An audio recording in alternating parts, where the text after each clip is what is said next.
Today's episode is a little bit different because I'm speaking with Jules from Meadow Field Luxury Glamping from her gorgeous safari tents in the UK. We are talking about everything farm diversification and what she's learned and what surprised her the most after launching as a new glamping host after COVID. Now, if you want to watch this episode, we have recorded it for you and shared it on the Inspired Camping YouTube channel. So I'll leave the link in the show notes, and I look forward to seeing all of your comments and if this is the kind of thing you would like me to do in the future. Look forward to hearing from you. This is episode 55. Glamping and unique holiday rentals are surging in popularity with the growing desire of customers to book holidays that deliver an experience. They are also the new business of choice for those wanting to improve their work-life balance. So how do you build a strong business like this that gives you the life you need and a great investment? I'm Sarah Riley, and I want to share what I've discovered after being immersed in this industry for over 20 years to inspire you to find out more about what's going on. Welcome, this is the business of glamping and unique holiday rentals.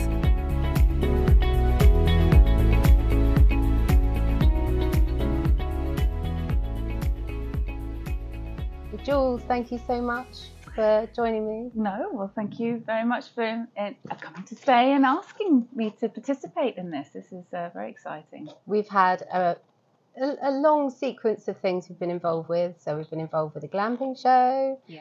How did you find that? That was kind of a mixed bag of nerves and excitement, because I'm sort of getting, over the last few years, I've sort of got to know my product a bit better, so I feel a bit more confident about it. To begin with, standing up in front of a room full of people, there's no way I would have wanted to do it at all. But over the years, it's become a little bit easier. But I kind of quite like the buzz you get from it. But it's great to have an audience of people as well who are there because they want to hear what you have to say, and that's always good. So no, absolutely. I really enjoyed it. Good. I arrived here at your stay and lovely meadow, couple of safari tents in the meadow on a farm, a working farm. Tell us a bit more about the farm. So the farm, we are third generation farmers. David, my husband, his grandfather, so his mother's father, he farmed it back in the 60s. And when David's parents got married in the mid-70s, David's mother's father handed the farm over to them as a couple, and they started running it from then. And then David joined the family business in 2000 when he finished, when he graduated from agricultural college. So back in the late 90s, the farm moved to the middle of the village to our location now, which is just outside the village, because in essence we outgrew the village centre. Farm machinery got bigger, the need for more space for storage of said farm machinery and also crops and things like that became a priority. So we moved out from middle. We sold up the farm. They built houses on the old farmyard, and then we moved to where we are now. And since then, so since '98, it's kind of just grown and evolved. I joined the family in 2000. Dave and I married in 2005, and we started looking at glamping as an option, as a diversification project on the farm in 2017. So by that time, our son was 10, so a little less dependent on us, and I had a bit more time. I wanted to get my teeth into a new project, and so that's when we started looking at glamping. Why specifically glamping? What attracted you to that?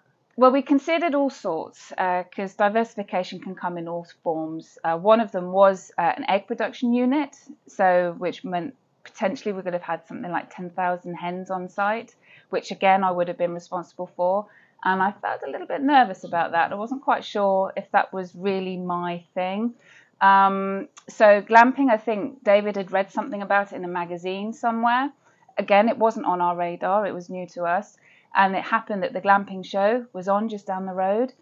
And so we thought, well, let's go and find out a bit more about it. So we went along, and the more we looked at different things and different accommodations, and I started thinking about it, because I thought, well, this will be my project, my baby.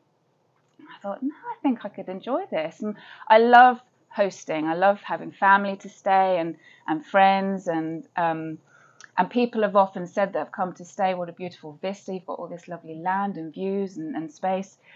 So we thought, well, let's see if we can utilize that with putting up a little glamping site. And that, I think that is the reason we started this is because of my joy of making things nice and welcoming people, and just looking after them and making sure that they have a great time. So what you offer here is particularly high end. So why did you decide that high end was what you wanted to do? Because that would be the kind of thing that we would be attracted to as a family.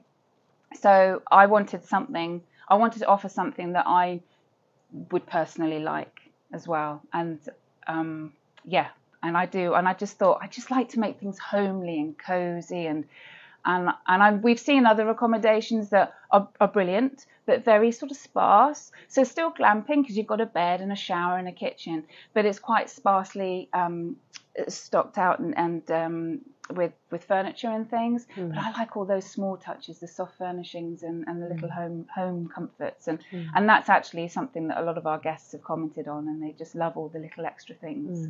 The styling of your space is something that's definitely stood out to me, how you've actually put the soft furnishings together, the towels, the beautiful wallpaper that you've got on the wall, the very thick lined curtains, which are fantastic to help keep the warmth into certain areas, because we're in September now, and actually mid to end September, so we're almost into autumn. I think we are officially autumn, actually. The equinox is soon. I think it is coming soon, So the evenings are colder, and so it gets really cosy. In a large structure like this, it can get really cosy when you draw the curtains, and the wood burning fire is gorgeous, and the carpets, and even the cabin with the wood, and you can close the doors and not think about anyone else, and the little fairy lights, everything.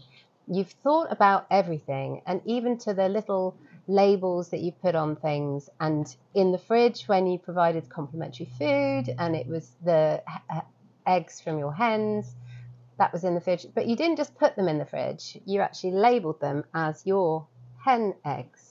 And so this meant that when I was eating your eggs, I was realizing that this came from the farm. It was, the most locally produced sustainable food. 100 yards in that direction. Absolutely. Yes. So, all these touches are beautiful, even to the bulbs you've used in the lights above the kitchen area, the workspace. So you've obviously spent some time on it. How long would you say it took you to go through the planning and the implementation? So we had to apply for planning permission on this site, which actually wasn't such an arduous process as we thought it was going to be, because we'd obviously heard all sorts of horror stories. It takes forever and years sometimes. So we thought, right, that's the first thing we need to do. And also we applied for more than we actually wanted to have on site. So we thought, well, we'll ask for 6, because if they say, well, you can have 3, then that's fine, because really we only want maybe 2 or 3 potentially. And the approval came back quite quickly, within, I would say, 4 months, 5 months, which I think is quite quick. And they approved all 6 with no objections. So we thought, wow, that's brilliant. So that was good. I think our site kind of helped, our location helped a little bit with that, because we don't really overlook anybody or anything. So I don't think there would be any objections, because we're not bothering anyone. So once we had approval for that, we started working on the infrastructure. So the power and the wastewater and the clean water coming in. And then we also, in the meantime, whilst all that was happening, the landscaping, so the planting of trees, and also we were doing a lot of homework with regards to the kind of structure that we wanted to go for. In 2017, I did fall in love with the safari tent. That was the first thing that kind of jumped out at me. So we kind of toyed between a couple of companies. We did our homework and asked a lot of questions, and I looked at lots of different designs and chose the one we chose in the end because we just liked the overall look of it. That was the reason why, I think, because the people we spoke to, everybody was so helpful and it was great, you know. Can't fault the customer service, but at the end of the day, it was just the overall look that we preferred. So that decision was made in 2019, and they were manufactured, and the bases were put in at the end of 2019, so September 2019, and then January 2020 was when the structures were put in place, the steel frames and the canvas structure. And then it was sort of basically off we went with the interiors because we really wanted to get it ready for Easter 2020, thinking we'll hit the beginning of the season. And then, of course, the pandemic hit. So there was a slight delay. However, it did us a favour, we think, because it gave us the opportunity to really rather than rush into the season, we were able to take a step back and have a look at the accommodation, stay in it, and feel it for ourselves and see it through the eyes of our guests, and we're able to tweak it and add things like the curtains, because that wasn't an initial thought. That came in after we stayed in it, because we thought, no, it's going to add to it and make it a lot cozier. And like you said, there's that insulation factor as well with it. So, and then July 4th was the official date that we could open in 2020. So now that you've had your guests arriving and they've been staying, and I've been reading your comments in the guest book and they're all lovely, what's the one thing that's really surprised you about the type of guest who's been attracted to your stay? Well, I think originally our ideal demographic was always going to be the family of all ages, you know, whether it's grandparents and grandchildren or generational families coming to stay. And we've had lots of lovely families stay. And I was always nervous of the big group bookings with the all adults and no children, because they were the kind of groups I thought might be a bit too raucous for my comfort zone, and maybe sort of take advantage of the site, and, you know, an opportunity to have a good old let your hair down and a good old sort of party. So I was always a little bit cautious of those. But in actual fact, I've been able to sort of vet groups before they book with us, which has kind of made me feel a bit more comfortable. And then when they have arrived, I've been really sort of overwhelmed with their respect towards the accommodation. And, you know, and I think once they're sort of, and it's lovely because they've come, one particular group I have in mind, they've come back.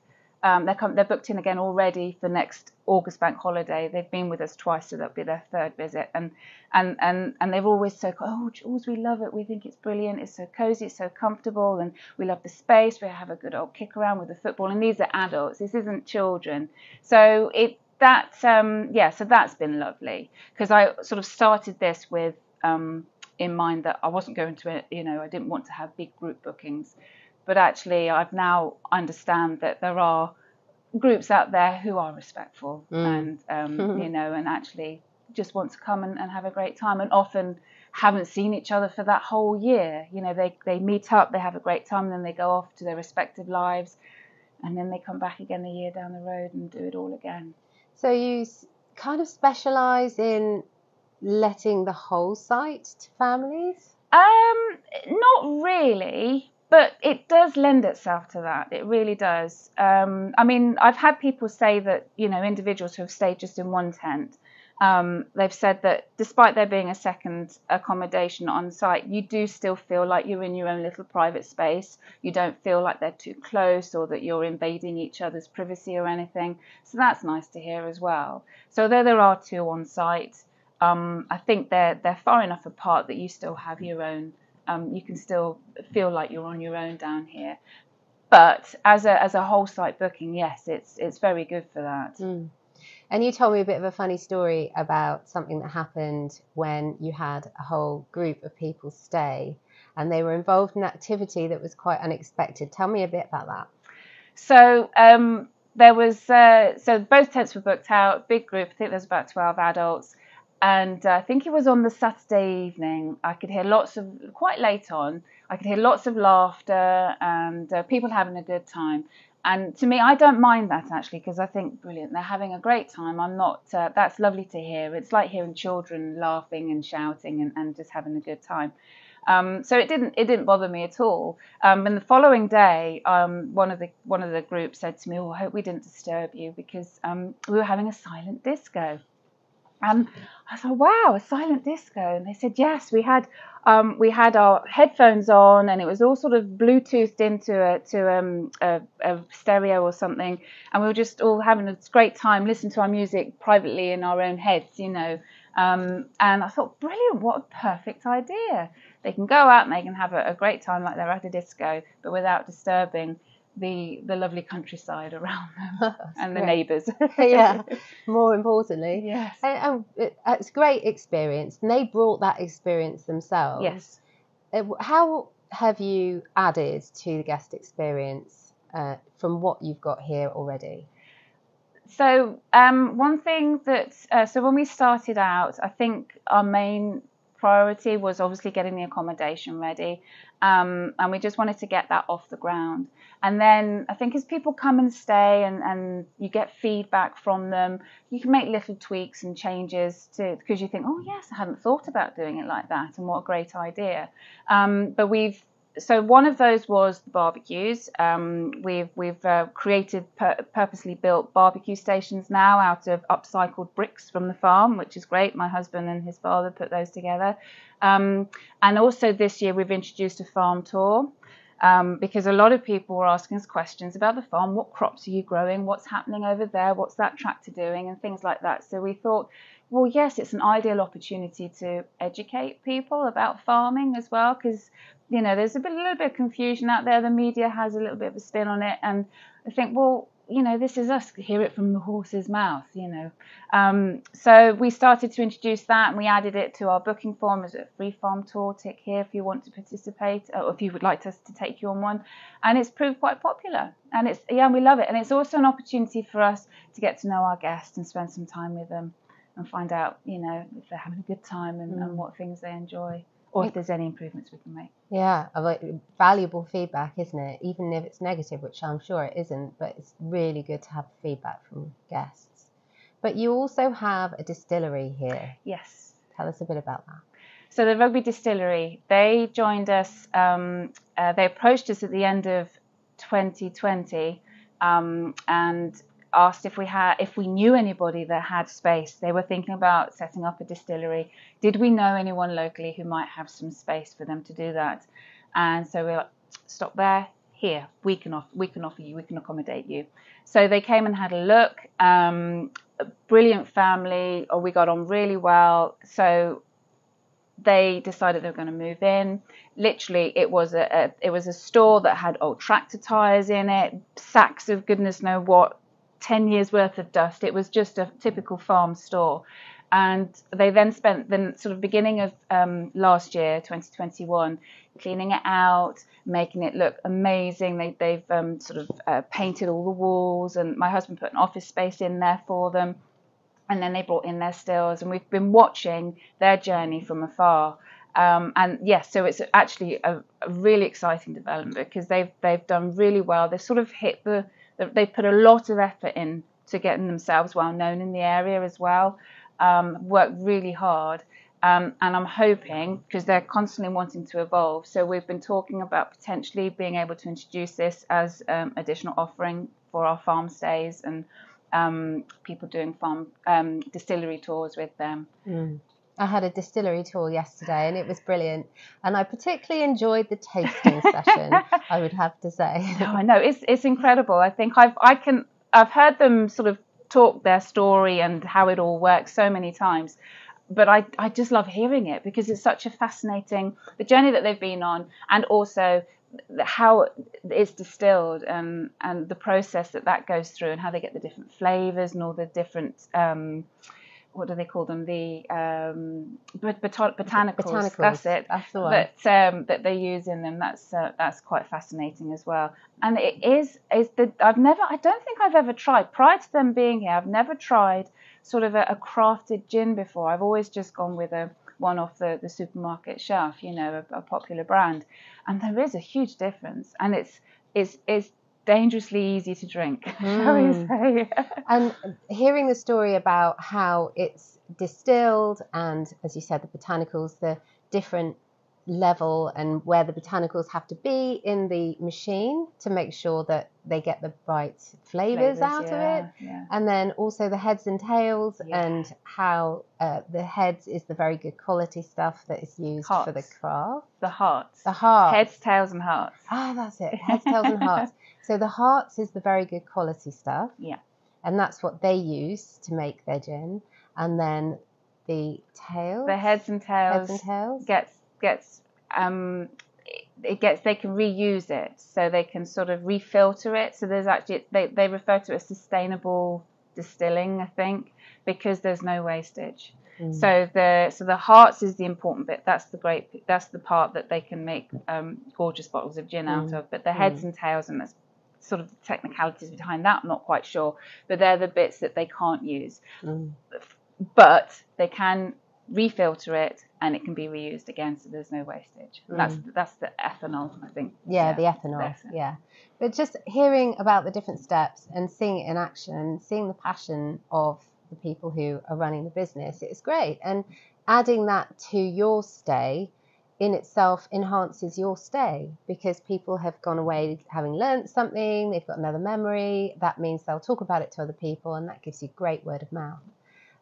Promotions, and so it's really good, and I think it's fantastic to use what you've already got to enhance what you've already offering as a service. So if you were to do this all again, have you learned any lessons, or have you come across anything in your journey and you've thought to yourself, you know what, if I did it again, I'd do it differently and I'd do it in this way? So yes, lots, actually quite a few things.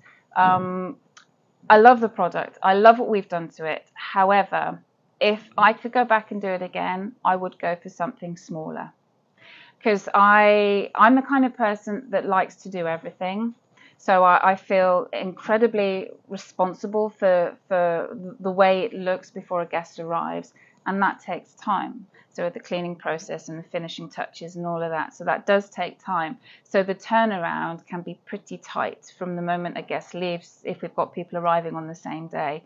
But it's so important to me. And I think that if I do have a brilliant lady who does come to help me, but it's still me that goes through at the very last minutes to make sure that everything is where it should be and as it should be. Because I just want it to be perfect as it can be for every guest that comes to stay. But yes, if it was smaller, I think that it would probably be easier. And a lot of people recently have been talking to me about couples and couples experiences, and I do like that as well. And I think that that's quite, because couples generally are going away for time together, whether it's a romantic time together or just space away from their normal daily routine. And I love the family demographic. I love the children coming and playing and enjoying the great outdoors and people learning about the farm. But I think a smaller place definitely would be a lot more manageable for me, because that's the kind of person I am, and I'm very reluctant to delegate work out or employ more to come in and help me, because it's my product and needs to be a certain way. So that's one thing. The other thing is maybe have a structure that is best suited to all year round, because there's a lot of canvas structures out there now that've got the underfloor heating and the capabilities to stay open all year round. But especially in this, it tends to be January, February time now, it gets incredibly cold, and we have minus degrees figures during the night times. And although you're very cozy in the beds with all your big duvets, I just feel that this kind of structure is best suited for the spring through to the late summer, autumn time. So it does limit your sort of income and your season that you can offer. Yes. And going back to that whole finding it hard to delegate, that is something that I've had to learn to do for some aspects of it.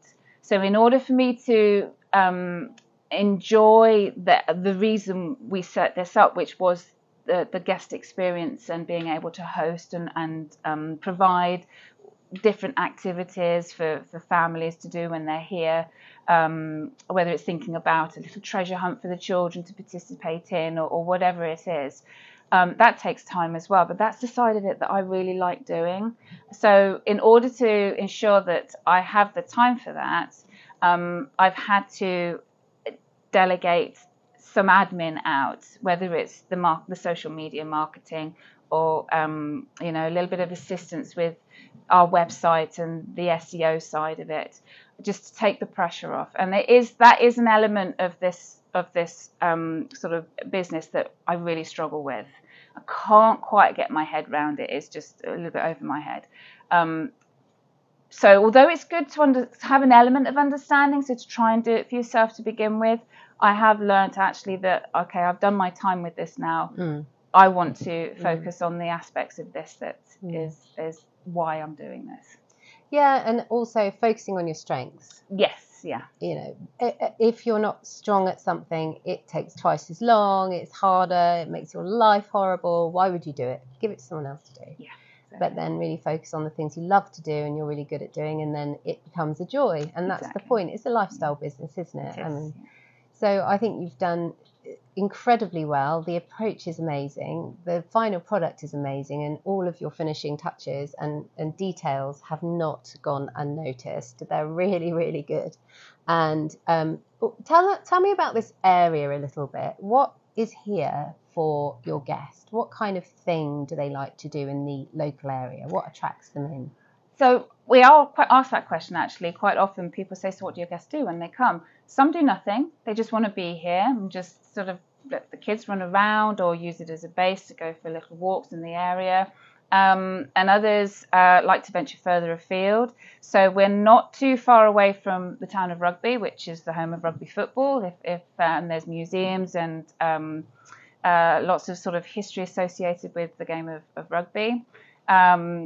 Coventry, Leamington Spa, Stratford, Shakespeare's sort of where Shakespeare's birthplace is. Birmingham's not a million miles away. You can cross we're not too far from Leicestershire either, so there's loads of great things going on in Leicestershire too, and Northamptonshire. So our little sort of corner of Warwickshire is right on the borders of Leicestershire and Northamptonshire as well. So and there's loads of Leicestershire, and Rutland Water isn't too far away.